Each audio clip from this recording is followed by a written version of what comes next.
with me in my living room. Those of you sitting in your living rooms around the world, thank you for coming to help us to celebrate the anniversary of the passing of our mentor, Don Elijio Panti, who went into spirit on February 4th, 1996. So it's been 28 years since Don Eligio's passing. And in many ways, it feels to me like he just left yesterday. In other ways, it feels like, did I really know him? Did that really happen, those 13 years that were so magical? So we open up today's special meeting in honor of Don Elijio in the name of the Maya spirits and Ixchel. We give thanks for your presence. We give thanks for the life of Don Elijio Panti, for the thousands of healings that he performed during his life, for the lives that he saved, for the souls that he comforted, for all that he shared with us, for his love, his faith, and his caring, for his sastun, for his little cottage on the side of the road where thousands of people made their way every year to come see the wise old man, the great Maya shaman, Don Elijio Panti.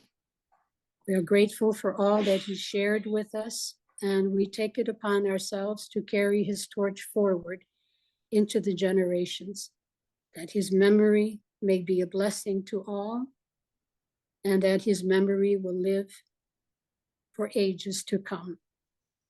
Thank you. In the name of the Father, and of the Mother, and of the Holy Spirit. All right. So my job today is just to tell you stories about my time with Don Elijio and his life. Now, generally, I begin with his birth. And by the time I finish the story of his life, time has run out, and I never get to tell the stories of his death. So I'd like to start there today, because the story of Don Eligio's death is very mystical, magical, and of course, with all of the inherent sadness when any dear one passes. So Don Elijio passed at 103, having been born in 1896. He lived the last of that century. He lived through the 20th century up until 96 years of that century. He started to decline at the age of 101. So for the last 2 years, he spent his time mostly in his hammock.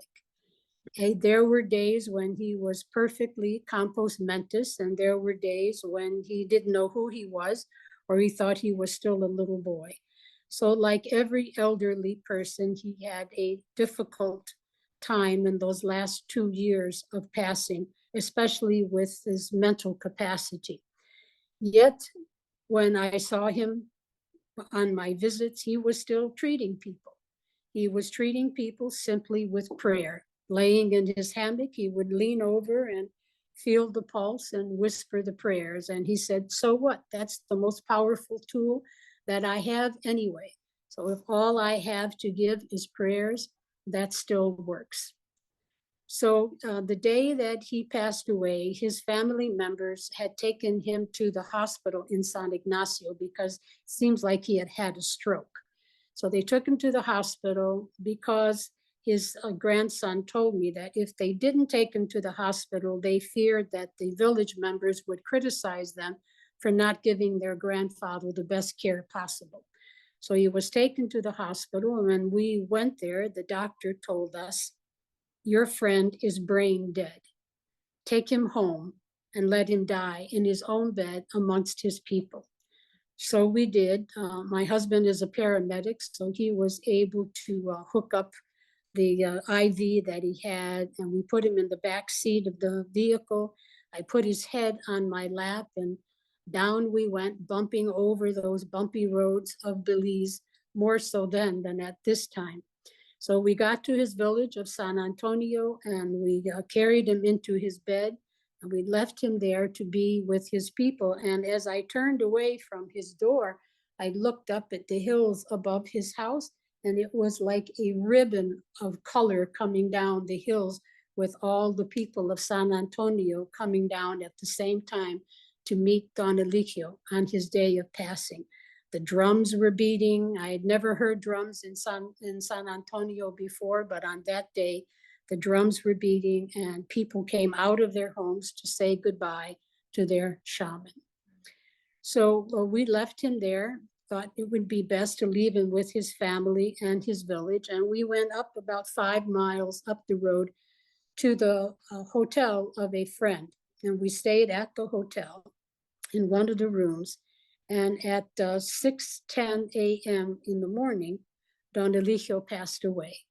At 6:12, this dream vision came. In the dream, I saw Don Elijio lying on the floor next to the bed where my husband and I were sleeping. And there he is on the floor, taking his very last breath, like,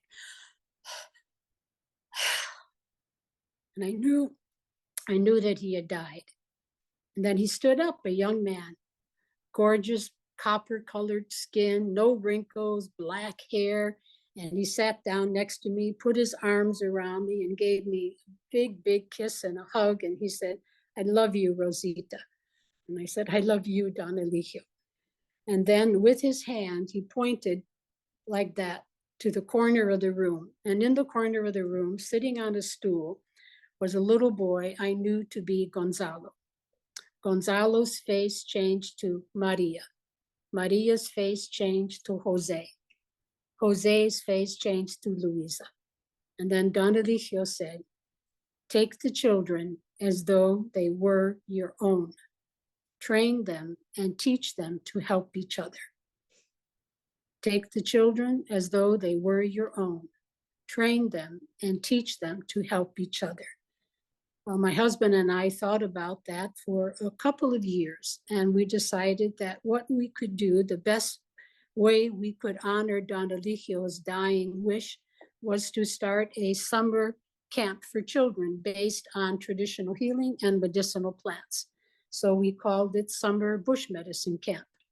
And of course, Don Elijio was always the honored elder all during that time. Miss Hortense Robinson was alive for part of the bush medicine camp, so she often came as a visitor and as a teacher as well.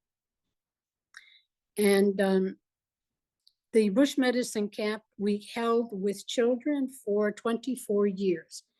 COVID intervened. There were always 24 children and 10 teenage counselors. So we had 34 kids to take care of. Once COVID came, we could no longer keep the kids apart because they sleep like puppies in the tent. You have 4 tents. It's supposed to be 6 kids in each tent. There's 12 kids in each tent. So we decided that it would be a good experiment to try making bush medicine camp for teachers, for primary school teachers, and it has been so successful. This year, we'll be holding our 4th summer bush medicine camp for primary school teachers rather than children. And this way, we feel that we're able to spread the word, spread the information about medicinal plants, and build enthusiasm in young people. And then, so we've had 28 summer bush medicine camps, and that's how we managed to keep that promise to Don Elijio. And then the second night of his passing, I had a dream in which I saw in this dream, I saw a hovel. And this hovel was somewhere like in Guatemala City or Mexico City. And it is a hovel with its back wall is the cement wall of the home of a very wealthy person. And there's 5 Maya ladies in traditional dress. And the roof is a tin covering, and the walls are all chicken wire. The floor is dirt. And so it's as poor can be. And in the dream, I see these ladies all sitting there quietly, 5 or 6 children with them. And somebody opens the door of the hovel, and I'm sitting in there with them. I don't know why, but there I am. Somebody opens that door and they throw in a plate of dried up refried beans, something normally you would feed to a dog. So they just tossed that plate of beans in onto the floor, and the ladies opened up their little baskets of beautiful hand embroidered tortilla cloths, and they opened their their baskets and pass out tortillas, put a couple of beans on each tortilla, and one of the ladies hands me a tortilla with beans on it. And I say, no, no, senora, feed your children, please, feed yourself.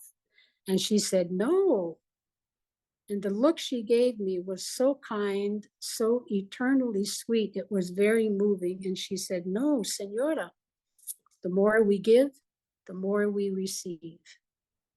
And that was the complete dream. And the meaning of that dream was about Don Eligio's life as a healer.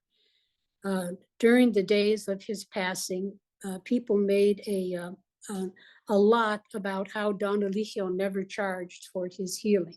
He never charged a set fee. It was always whatever you could afford to pay. And he always made a point to say that if a person can afford to give me $100 for having saved their life, they should give me 100. If they only give me $1, then they have cheated themselves out of the difference between $1 and $100 in blessings from the Maya spirits. But if they only have $1 and they give me that dollar, they have as many blessings as the person who gave me 100.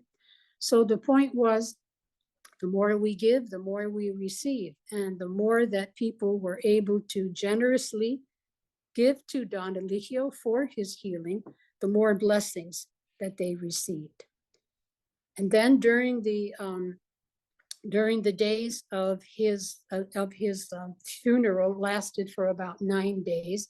It was a big ceremony in San Antonio. A lot of dignitaries came. The Prime Minister of Belize came. Many of the government ministers came. Police officers came. The chief of police was there, and the whole town was sealed off. And the middle of the street where Don Eligio's house was became the center of the celebration. And so at that time was when his village was able to honor Don Eligio. And during that time, one of the dreams that I had was of seeing a map of Central America, all the way from Mexico, way down, actually North America, all the way down to South America. And on the map were armies and armies of marching Native Americans. And it seemed to be that each person represented a different tribe. From North America, the Aztecs, the Mayas from Mexico, the Inca from as far south as Peru, and all of them wearing ceremonial dress and feathers and flutes and drums. And it was very clear that that all of those indigenous spirits had come to greet Don Eligio. That was the feeling in the dream. We were marching to Belize all together by the thousands, coming to meet Don Eligio spirit, saying goodbye to Don Eligio, human being in flesh. So those were three of the most meaningful dreams to me after his passing. And then some of the highlights of my time with Don Eligio, of course, there were many, but one of the biggest highlights was the day that he accepted me as his apprentice. I had already been going to see him for a full year. Every single week, one day of every week for a year, I showed up at his clinic door to do whatever I could to help out. And if you remember from the book Sastun, he had found me in San Ignacio. He had been dropped off by a friend who said, "You probably like to meet this lady. She's a herbalist from America." So when he came into my clinic, he said, I wondered, do you have any flor de tilo, which is linden flower tea? And of course, that's my favorite, one of my favorite teas. It's excellent for sleeplessness in babies, sleeplessness in elders, and it's good for cough as well. He was looking for linden flower to help him sleep at night, because since his wife passed away 5 or 6 years before I met him, he said, I can't sleep alone. He said, I'm in my hammock and I turn over, my blanket falls to the ground. And there I am in the hammock cold. Used to be that I had a blanket of guts. And when I turned around, that blanket of guts, meaning his wife, when I turned around, that blanket of guts turned around with me and all night long whispering secrets in my ear, kissing my face. So it's really hard for an old, lonely man to sleep. So I need that tea. So happily, I gave him the tea and explained that it was also my favorite tea. Then I said, may I come visit you in your village? And his answer was, see, there I will be, ni más no menos, neither more nor less than you see right here. So the following week, I crossed the river on foot and then up through the jungle trail about a mile, and I walked 5 miles. Every week I made that across the river, up the jungle, and right down the road for 5 miles. And that was not just any road. That was the road where the loggers came down from the mountain pine ridge carrying giant mahogany logs, giant pine trees on the back of their trucks. And it's only a 1-lane highway. So fortunately, you could hear that truck coming for half a mile, and you literally had to get off the road when that truck came barreling around, because they were reckless drivers, and there are many, many wrecks on that road. So that was a delightful, other than those trucks, a 5-mile walk, because it gave me an opportunity to have a transition time from my household, where we had a 32-acre brand new jungle farm where we're still clearing trees and making gardens and building houses, to Don Eligio's life in San Antonio. So I arrived there, as I said, one day of every week for a year. And after a few times, he still didn't recognize me. He had cataracts, to be fair. So his eyesight was very poor. And after the 3rd or 4th week, and he still didn't recognize me, he said, you know, your face looks like a mask. I really can't see your face. I see a cloud and what looks like a mask inside of the cloud. So that's why I don't recognize you. But now I know your voice. So next time you come, I will recognize you. And finally, he did. And every week I said, would you consider teaching me? I really want to learn about medicinal plants. I did not know Don Elijio was a shaman, or the Hamen, H-M-E-N. I did not know that. I knew and had heard that he was the #1 herbalist in the country, the greatest traditional healer in Belize, but I did not know Don Elijio was a shaman. And I really only was interested in medicinal plants.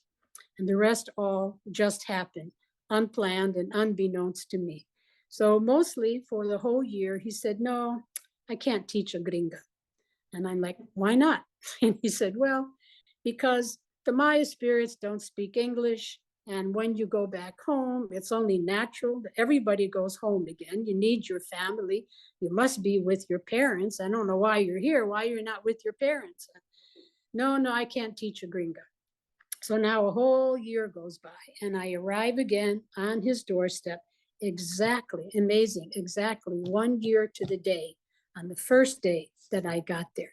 And now I got there very early in the morning. Usually I was there by 10 or 11, and I would sit down, sweep the floor, gather some herbs for cough syrup or for the herbal baths, and then wait for him to come from the bush after collecting medicine, which he did every single morning for about 60 years of his life. So this day I arrived there early at 6 a.m. because I got an early ride from a tourist going up to Pine Ridge. So I'm standing at his doorstep, and the door opens, and there's Don Elijio standing with his pick and his basket, little basket, the way the Mayas do. It's a woven belt that goes around the head, and the basket hangs down your back. And he looked at me, and the look he gave me, I have to say, was quite devastating. The look was, oh my God, she's here again. So he said, I don't have time for you today. I've been very busy all week with my clients, and today I have to go harvest my corn before the rains come and the corn starts to sprout. No time today. And I said, well, let me help you harvest your corn. And once that look fell over me, I decided I'm never coming back again. I felt like it was a look of, oh my God, I can't bother with this woman again today. So I said, I'm never coming back again. Obviously, he doesn't want to teach me. I don't want to bug him. So we're just going to spend a nice day today, and I'll go home and I'll never come back. So I said, let me help you harvest corn. And he said, what do you know about harvesting corn? You're from Chicago. And I said, Don Elijio, I lived 7 years in Mexico. I know how to harvest corn. Let's go. So he allowed me to go with him, and he gave me a basket to put on my head, and off we go. And I'm following behind those little black boots and his long machete. Don Elijio was less than 5 feet tall. So his 4-foot machete, well, 3 feet, not to exaggerate, his 3-foot machete actually was almost hitting the ground, hanging from a belt on his waist. So there's the machete being up against his leg, and the boots plop, plop, plop, plopping. And so finally it's an hour walk, and we get to his milpa, the cornfield. And I'm looking and I don't see anything. He said, aquí estamos, here we are. I don't see any corn. I don't see a field. And he says, all right, get on your belly, let's go. And we go 20 feet on our bellies, crawling through the bush to get to his milpa field. The reason for that was so people couldn't see it and they wouldn't steal the corn or the pumpkins or the beans. So I guess after living so many years, Don Elijio learned how to outsmart the thieves. So we get on our bellies, crawl 20 feet, and as I come out of the bush, I look up, and here is a mountain. It is a mountain that Don Elijio cleared, he planted, he cultivated, and now was going to harvest basket by basket on his head, taking home to feed his grandchildren and their 15 children. So that corn harvest of Don Elijio's at the age of 90 fed 18 people for 1 year. It was a really big field. So we get up there, and he says, points to a row of corn, and I'm pulling off the corn, throwing it in the back, pulling corn, throwing it in my basket, unloading the basket until I have a nice pile. And then he's coming down the road this way, I'm coming this way, and we meet in the middle. And he looks at my pile of corn and he says, are you married? I said, yes, Don Elijio, I'm married and I have 3 children. And he said, oh. And so then at about 11 o'clock in the morning, we stopped to take a break. I had an orange with me, peeling the orange. And now we're at the top of his milpa, which is at the top of the mountain. And I'm sharing the orange with him. And he takes a bite of his orange, and I can see he's thinking, his brows are furrowing, and he's thinking, scratch his head a little bit, and he stood up. The moment Don Elijio stood up, the sun rose in the mountain behind him. So here comes this medallion of golden light that surrounds Don Elijio, absolutely magical. He's in this ring of sparkling golden sunlight, and he said to me, ¿Qué es que tú quieres? What is it that you want? And I said, Don Elijio, I just want to learn medicinal plants. I'm a healer like you. I'm new to living in this country. I need to learn the medicinal plants so I can take care of my patients.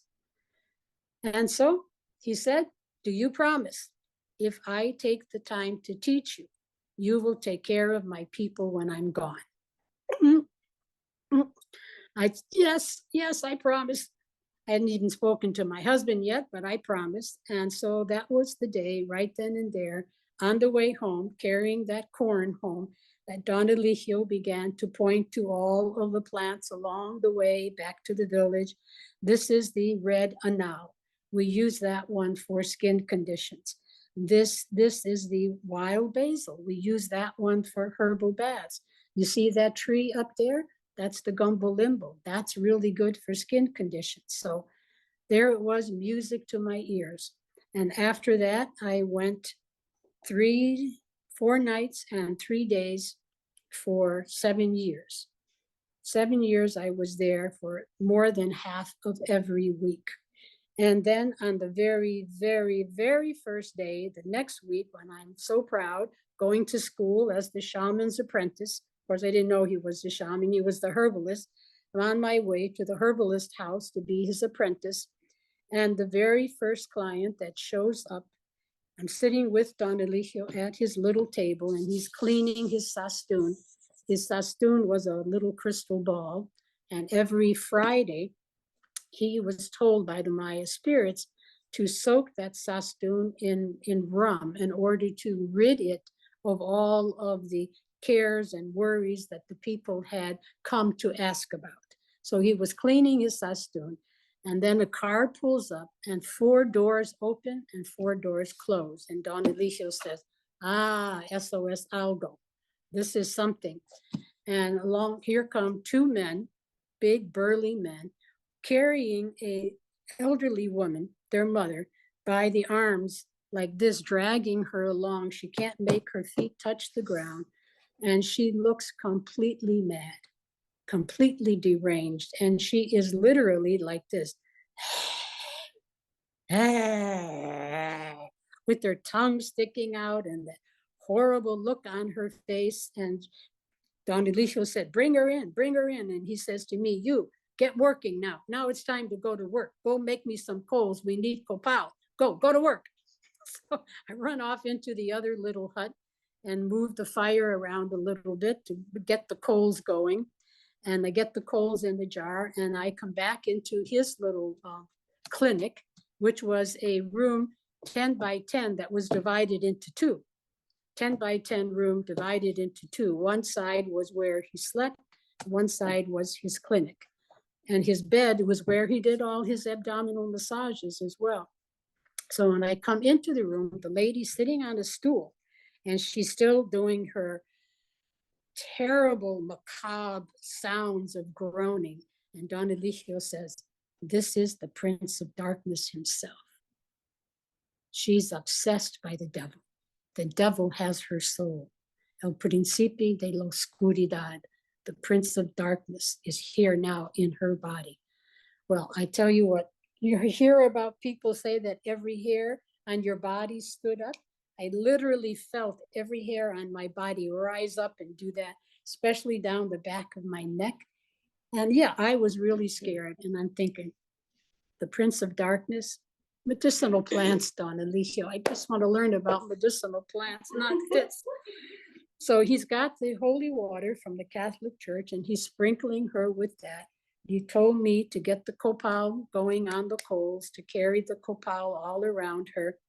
And his copal burner was an old rusty coffee can that he had put little holes in the side and wired it up with the wire and held it like that. That was his copal burner. So I'm carrying the copal around. He's dousing her with holy water. Then he sends me again to the kitchen to boil up some zorillo tea.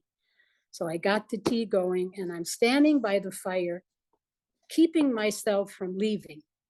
I feel my feet going to the road. I really want to get out of here, but I didn't do it.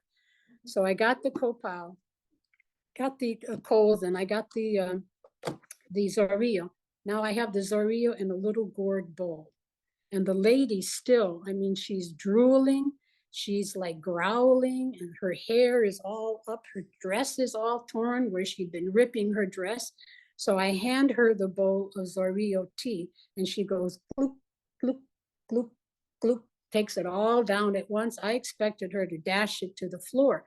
She takes it all down at once. She hands me the empty gourd, and a little tear falls down her cheeks, and she says, gracias, senora.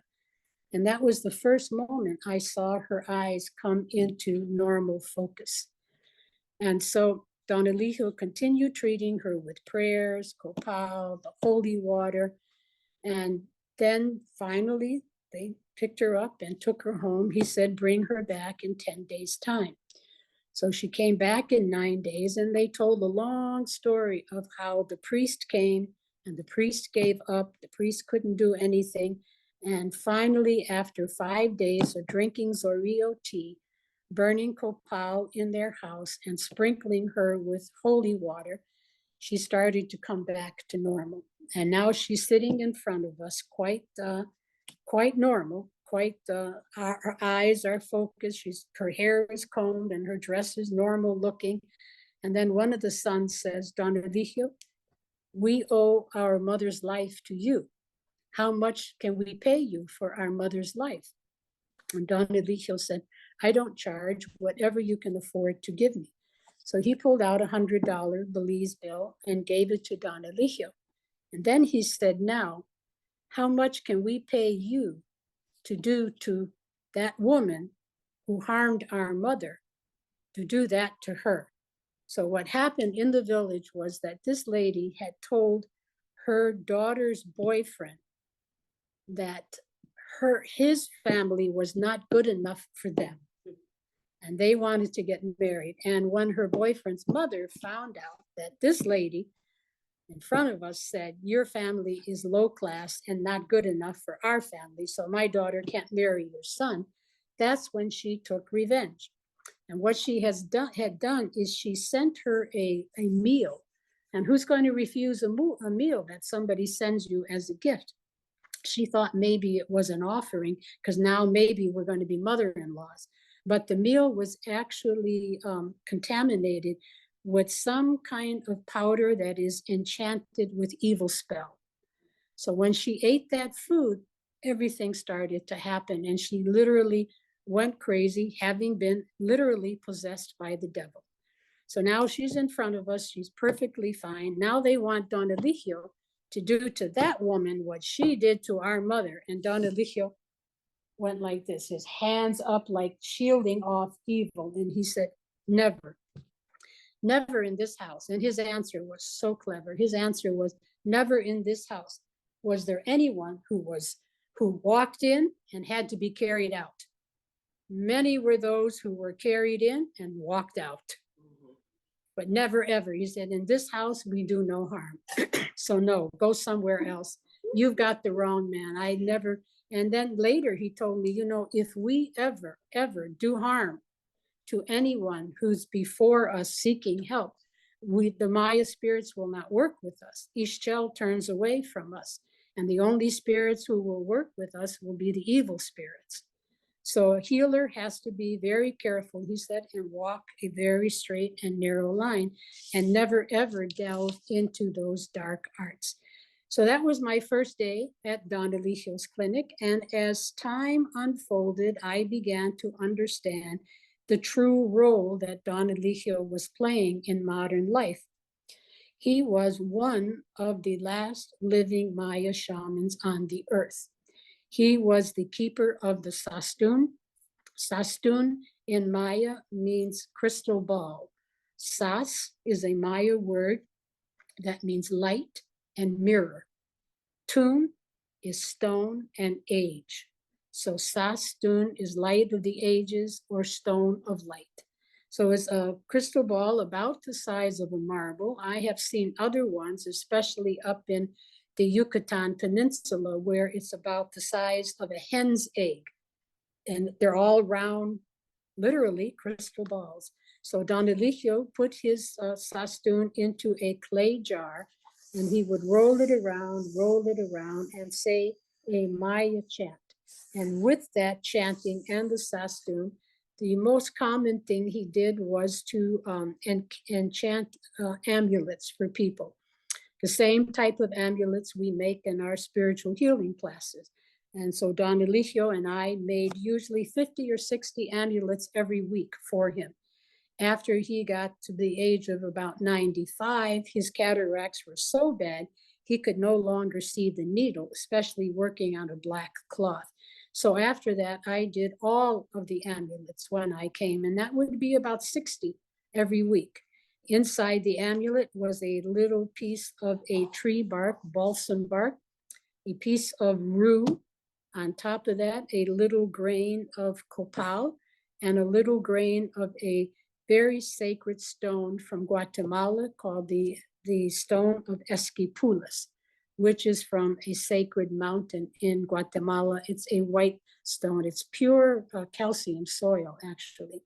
But because it's blessed and it's prepared in a very ceremonial manner, still to this day, it's considered a very, very high spiritual healing piece of the earth. So that's what went into the amulets, and his sastun would go around and around. A person would come and they say, I've got nothing but bad luck. You need to help me. I go to take the bus at 11, it left at 10:30. I bought a lottery ticket. I haven't won a lottery ticket in 5 years. My girlfriend left me and my car's not working. All I have is bad luck. As they say here, if it wasn't for bad luck, I'd have no luck at all. So Don Elijio would say, you need a protección, you need an amulet. We would pull out one of the amulets that I made, and he would enchant it in a Maya chant repeated 9 times around and around and around that amulet. And the person carried it with them. And the charge was supposed to be good for a year. And then they would come back and get it charged again.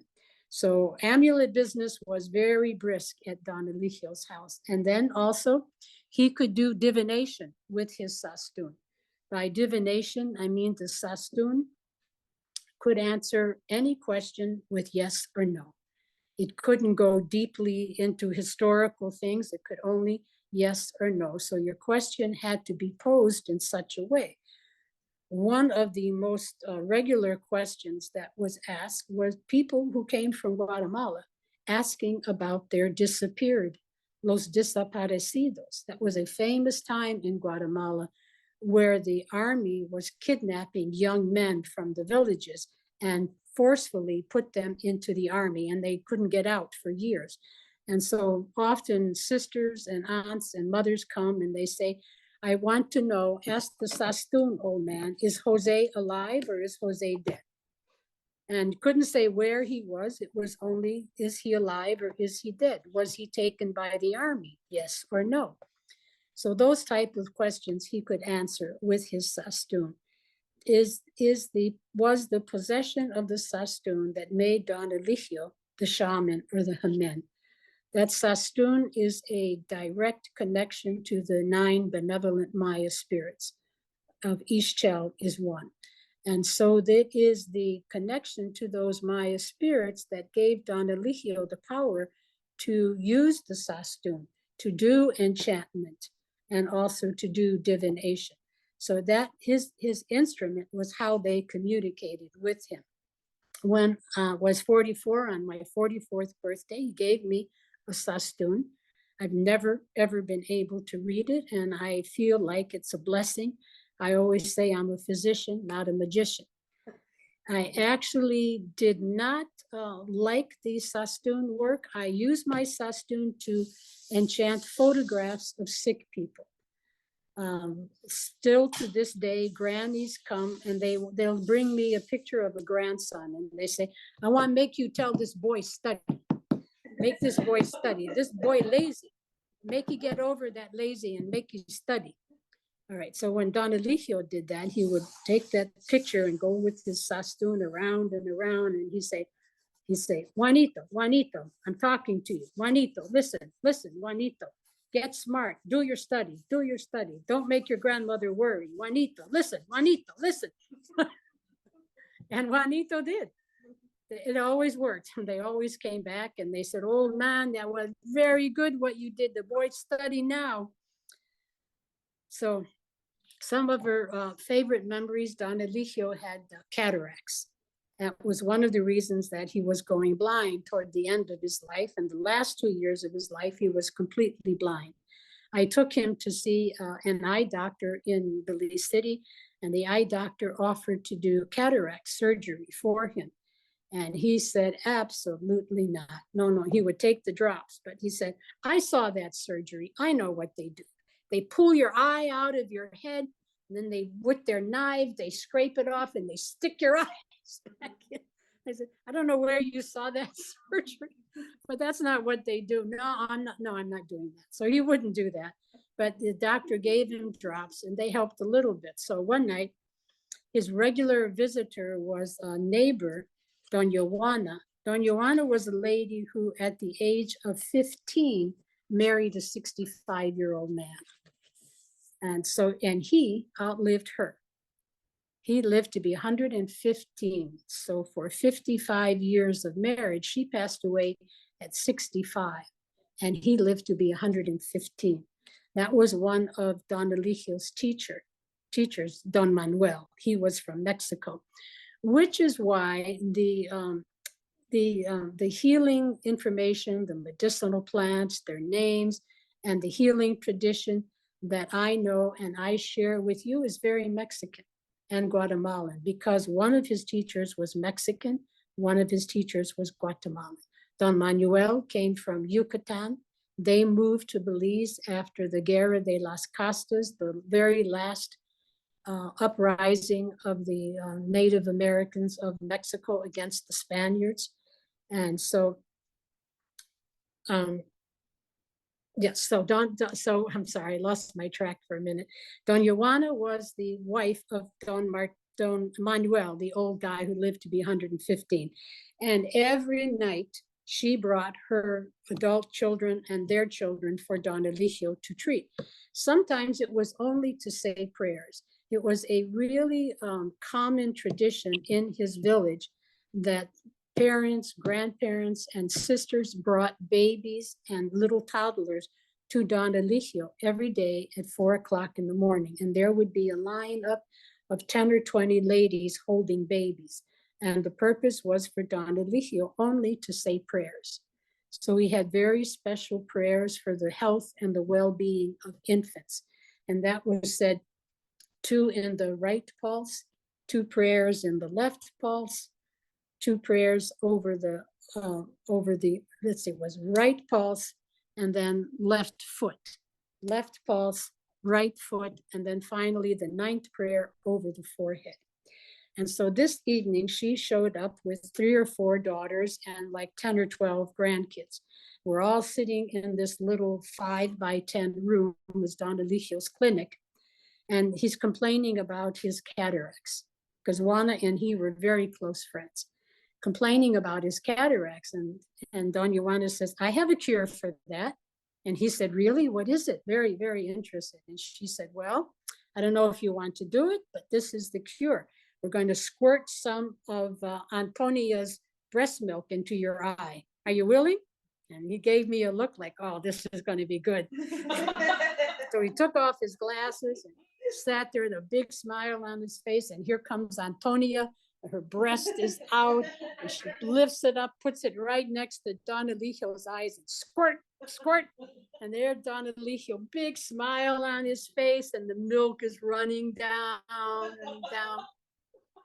Lo and behold, in the morning, there was all this like liquid cataract material coming, rolling down his cheek, and all his napkin was all, handkerchief was all wet, wiping the flowing cataract material that came off his eyes. So that really did seem to work. Another favorite memory is with the crystal skull. I don't know if you're familiar of what the crystal skull is. It is a life-size human skull made of crystal. It has a nefarious and a magical history and background. Some people say it's a complete fake, that it was probably made in the 1800s. Other people say it was made in before Christ time, sometime like 1000 BC. We know for sure it came from a cave in California, a crystal cave in California, because it has been analyzed. So the crystal skull has always been a historical object in Central America. And apparently, if this story is true, it was discovered at Lubantun, which is a Maya site down south from us here in Belize. It was discovered by a teenage girl who was the adopted daughter of the treasure hunter who had been working at Lubantun. He claimed to be an archaeologist, and at that time, nobody knew any better. So he said he was an archaeologist, and they gave him access to the ruins. So what he was a looter and a treasure hunter, searching for objects and artifacts that he could carry back to England. He was an Englishman. His daughter had been left with the Maya people for 9 years. He brought her there when she was 8, left her, and now she's 9, 17 years old, and he wants to take her back to England to finish her education. How she learned to read and write, if she ever did, I'm not sure. That was Anna Mitchell Hedges, who only passed away a few years ago. So he says, this is our last time here. This is the last day. I want you to just go say goodbye to everybody. So she's sitting up on one of the temples and she's kicking her foot like teenagers do, right? Upset that she has to leave the only family she's ever known, because her parents had already passed away and she was Mitchell Hedges' adopted daughter. So she's kicking her foot, and all of a sudden she looks down and something like a piece of glass appears under the earth. And she calls her adopted father, and he comes over and he looks at that and he said, I guess we should dig it up and see what it is. And little by little, they start digging and scraping away with brushes, and out comes a complete human-sized skull in quartz crystal. There are apparently 13 crystal skulls around the world that have been discovered. And the legend is that once they all come together, we will truly, truly be in a better time, a better and a happier, more compassionate age for human beings. So this crystal skull comes out of the earth in Belize, and the natives start beating the drums, and people come from all the villages around. And there's a big conclave. There's thousands of Quechua Maya people come to see the crystal skull, because they said it was always in their myth that when that crystal skull came out of the earth and nobody knew where it had been buried by one of their shamans in ancient days, but when it was finally discovered, things would begin to improve for the Maya people. So it was a skull of good fortune. And they stayed with the people for 2 or 3 days, let them sit with the skull, dream with the skull, meditate with the skull, and then Mitchell Hedges wrapped it up and took it away. So it was in Canada for generations of time, for decades. And then it was sent to Chrysler Laboratories for analysis. And that's where they determined that it would never had any machine put to it. So whoever carved it out of crystal only used hand tools. There was no evidence of any metal on the skull, and that it's dated 3,000 years old. So other people say that's none of that is true. Why Chrysler Laboratories would tell a lie, I don't know. But it is a very controversial. So thank you, Rosita. Now, what does that mean? It's time? Yeah, that's my subtle way. That was my subtle way. Thank you, Rosita. Well, too bad. I'm finishing this story. Okay, too bad, Hillary. Story. Suck it up. I'm finishing this story. So now the crystal skull is with Anna Mitchell Hedges in Kitchener, Canada, for probably 20 years. Now she's in her 80s.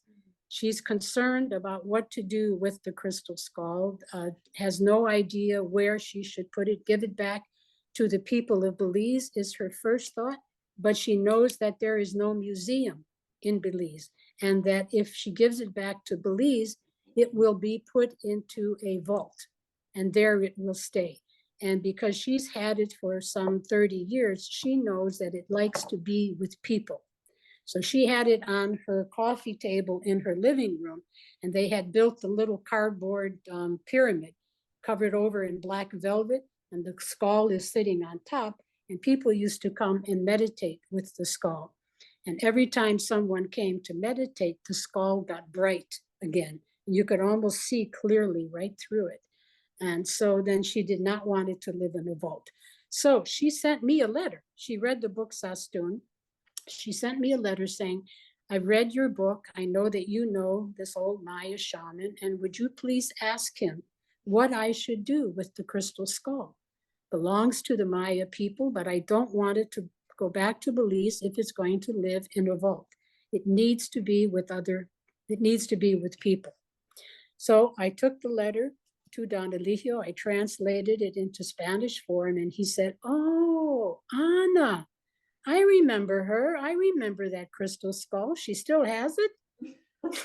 Yeah, she still has it. She doesn't know what to do. She wants your advice. And he said, well, I'm going to go to sleep tonight and ask for a dream vision, and the Maya spirits will tell me what to tell her. So in the morning, we get up, and he says, okay, get out that pencil and start writing this down. He said, you tell Miss Anna, he called her Miss Anna, you tell Anna that the Maya spirits came to me in a dream, and they said, tell Anna that the crystal skull is right where we want it to be. She should keep it until we come to get it. So my husband and I decided we would take a trip and go visit Anna Mitchell Hedges in Kitchener. So we had a lovely all day long visit. And then she said, you should spend the night. It's too late to go out now. So we're sleeping in the room. And I asked her, can we take the crystal skull into the room with us to sleep? And she said, you can have the crystal skull, but nobody sleeps when the crystal skull is in the room. So I'm in one bed, my husband's in the other bed, and the skull is right between us. Now, we both had the same experience to report in the morning. At 2 a.m., we heard a sound. It was something coming out of a spaceship that was like, meow, meow. And I felt the skull pulling out of my head, like vibrations coming away from me towards the skull. And that, at 4 o'clock, the same sound, only this time the skull is going from it to me, pushing energy from the skull into me. And it turns out that in ancient days, that was one way that shamans trained their apprentices. The skull in the middle, the shaman on one side, and the student on the other side, so that all the information from the shaman, which is enough to fill 10 brains, could go to the skull, and the skull could transfer it to the student. So that was my experience with the crystal skull. All right, Hillary, take it away. Thank you, Rosita. Remove the spotlight. Okay, thank you, Rosita. Yes, you know, obviously your stories can go on for hours and hours, but we promise people that we will be. I didn't even get to everything. You didn't even finish them. Never do. That's why I started with the death. Okay, yeah, well, that's it. So thank you so much for telling us those stories. And which brings us to who is the Abdominal Therapy Collective, and why are we doing what we do? Because you just wanted to learn medicinal plants, and that has translated into the wonders, which are rainforest remedies, which are run these days by Eva and Toby. And so anyone that is interested in learning more about the herbs, go to our website, and there will be classes coming soon. They're not posted at the moment, but Rainforest Remedy Herbs is always worth a look at, where you can see the formulas that Rosita and Don Elijio works with together. And these were the plants that Rosita first taught her. And the thing that he asked Rosita to do was to take care of his people. And that has translated into something so very much bigger than anyone ever imagined. Today, we have clients and therapists all around the world, and we teach classes. We teach basics classes, which is for anybody who would like to learn how to do the abdominal massage for the simple support of their digestion, their health, their pelvic health. It's for children, men and women. And then we have professional classes, which therapists can come and learn this work so they can share it with their people. Don Elijio's people, we're taking care of people literally right around the planet. So I'm just going to hand you over to Vivian for a second, who's going to give you a little run through of where these classes might be, and then we'll bring this hour to a close. So Vivian. Hi, everybody. And we are absolutely blessed to continue Don Elijio's work worldwide, sharing this beautiful therapy and information. And we have basics classes, which are for everyone, like Hillary just said. And they're happening in the US, the UK, and online. We have 8 new educators, as well as the existing educators that will be sharing this work starting in 2024. We have ATP1 classes, which are working on the anterior. And this is what Don Elijio did and taught. And this is happening in the Czech Republic, coming this spring, Germany, Greece, Ireland, New Zealand, Slovenia, the UK, and the US. ATP2 classes, which work on the posterior and the pelvis, bringing balance to the body. And that is the work of Rosita primarily. And that is happening in Belize in March, in Germany, Greece, Ireland, Slovenia, the UK, and the US. And pregnancy, which a lot of this is the work of Miss Hortense. And it's being passed down to help keep our pregnant ladies buoyant and healthy, so we can have really good and easy pregnancies and births happening in Germany, Greece, New Zealand, USA, Canada, and the UK. We also have ATP Plus classes. There's one coming up, hopefully in September in the UK. And lastly are the wisdom classes, which are happening first in Belize. Coming, Wisdom 2 is the week after next in Belize, and Wisdom 1 is in March. It's also happening in France and in Greece at my house. So I hope to see you there. And if you can make a class, it is really transformative. So thank you everyone for coming. Thank you. I'm passing you back to Vivian. Hillary. Thank you for your cat. Cat was very funny, just pushing your Right here. computer around. Oh, look at that little pretty cat. So Rita, thank you. That's really great to see everyone's faces. A last word to say before I play on the music, Rosita. Well, weren't we going to take Q&A, or we're out of time? We're kind of out of time. Is there anyone who wants to hang around? If you've got a few questions you'd like to shout out, unmute yourself and shout out, and we can take 2 or 3. If you fancy. There's a lot of thank yous. I think You that, ladies, you have any questions? I am. Come, Robin, up here. Oh, You gotta mindful be on Angie the raised her phone. hand. Robin has a Angie, unmute question. yourself and shout out. Oh. Now, Robin has a question right here. My question is, what happened to Don Eligio's sassoon upon his passing? I have it. Yeah, there you go. Or if there was more of a story with it. Ange, did you have a question? And thank you. So beautiful, Rosita, and everyone. Thank you. For facilitating. Just so mesmerizing. We love you so much. Thanks. Twofold. Will you consider keeping the skull? And does Don Eligio's spirit tend to visit you more often at these anniversary times, or do you just feel him always close? What was the first question about Mescal? Will you be keeping the skull? The skull. Oh, Crystal. what about it? Will it be coming to you, do you think? Oh, no. I wouldn't want it either. No, it is now in a museum in Belize. It's there. No, I would not want to be the keeper of the skull. The skull brings a lot of energy. A lot of people come for the skull. Now, what was the other question?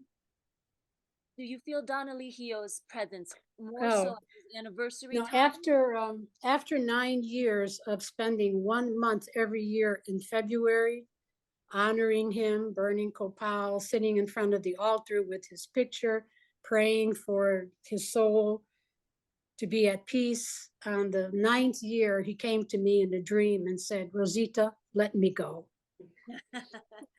So I suppose I'll see him again someday. I'm expecting to see him at Bush Medicine Camp. A little boy from San Antonio who's the most eager, going to win the Bush Doctor Prize. Thank you, Rosita. Thank you very much, everyone, for showing up. If you haven't been to one of the basics classes or seen a practitioner, please take the time to do so. And for all our beautiful therapists who are here today, thank you for the work that you're carrying on in Don Eligio's name. This is beautiful work that we do, and he is the founder of it all for us. And thank you, of course, Rosita, for sharing your stories. You literally are the best storyteller we know. Okay, I guess we need a 6-hour session someday. A 6-hour session is what we need. Thank you, everyone, for coming. It was really fun.